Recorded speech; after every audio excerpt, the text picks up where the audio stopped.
Just the other day, I went deer hunting with my cousin. There's a picture of him, and he owns a farm, and all the deer eat up all his crops, which affects his yield. So we had a mission to find a buck or a doe, and we were going to kill it so his yield would be better next year. Our setup had deer coming out about 200 yards away, but in the first couple of minutes, a little bitty 4-point came through the woods and ran a couple feet away from us, and he just bed down. Here's a clip of him, his head. And a couple minutes later, a doe came out 200 yards away like he was supposed to, and he just moseyed around and he ate. Then he went back in. Then 2 does came out. They went back in. 3 does came out. They went back in. Then 11 does came out. This was 200 yards away, so my GoPro couldn't capture the footage. But after those 11 does came out, I guess 9-point came out, the buck I killed. He made a scrape on the trees, and then another buck came out. They started fighting each other, and then they went out and visited the does. Then I made the decision I was going to shoot them, and here's the clip.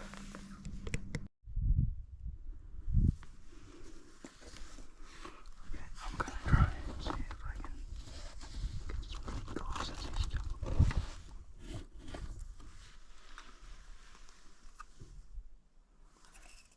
Looking back his way like there's something. See if there's something right here.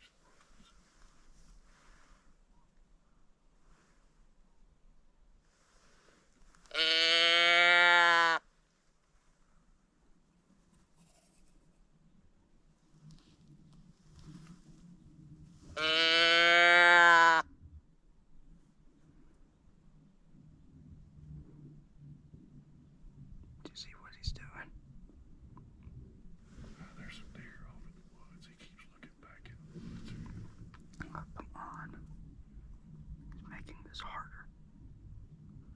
Well, I'm going to get my gun ready, and we'll wait and see what happens.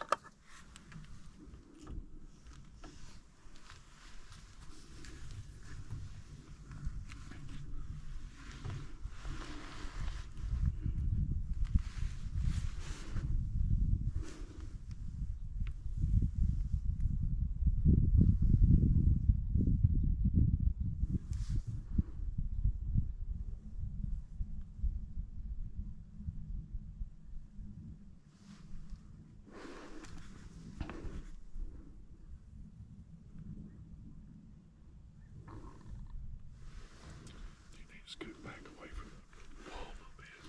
No, I'm pretty good. Are you sure? Yeah.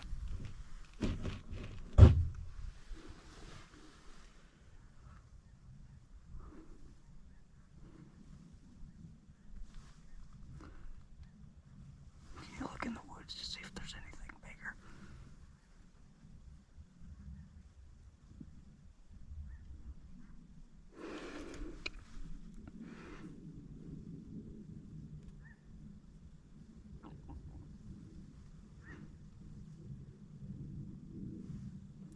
Is there anything bigger?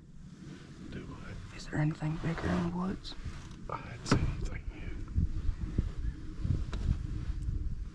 Okay. Well, I need a broadside shot.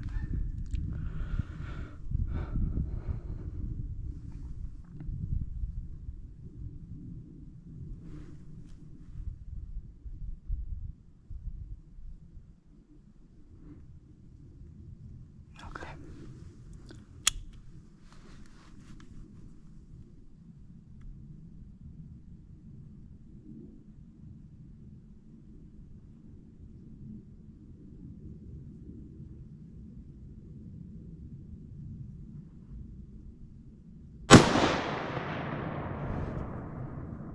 Huh. Well, that worked. He's down.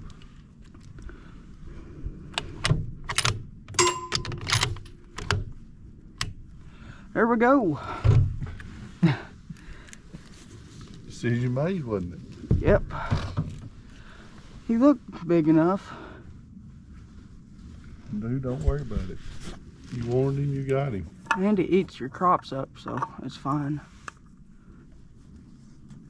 And a little bit higher up, basically like a little bit high. Yeah. Just in case my thing dropped.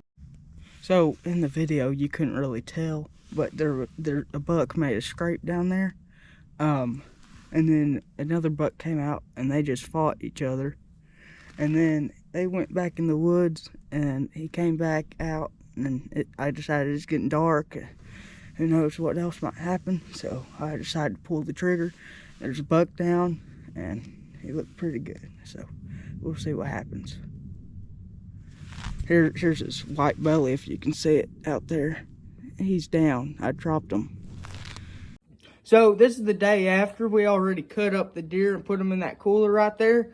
But as you can tell, he has 5 points broken off right there, and right there, those two. He's also a 9 point because he has this half hinge nub sticking out, which I'm saying he is a non-typical deer, but my grandpa does not think so. To show how much he's a fighter, his cape back here, it had 2 holes in it where he's been fighting, and a deer stabbed him. So that means there's a bigger deer out there, or just a little puny spike just rammed him. So I can't wait to eat this deer. I'm gonna cook some for dinner and we'll see how it tastes. So we didn't soak this deer meat in any milk, so we're gonna try and hammer it with this mallet thing to try and tenderize it. Next step is we're gonna pour some of this seasoning on it, and this is gonna give it a little bit more flavor. We're also heating up the skillet. We're not gonna fry it this time. We're gonna cook it like a steak.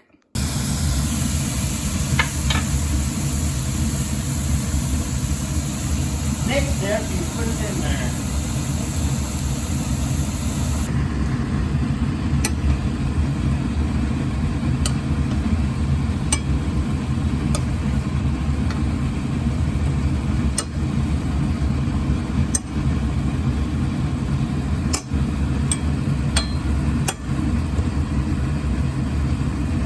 So this is the final product. As you can tell, it's cooked thoroughly, and it actually does taste pretty good. And you can actually see that it is very tender. I mean, super tender. Like, you can break it and then eat it. All in all, this deer meat tastes pretty good, and it's one of the best ways to cook some deer meat.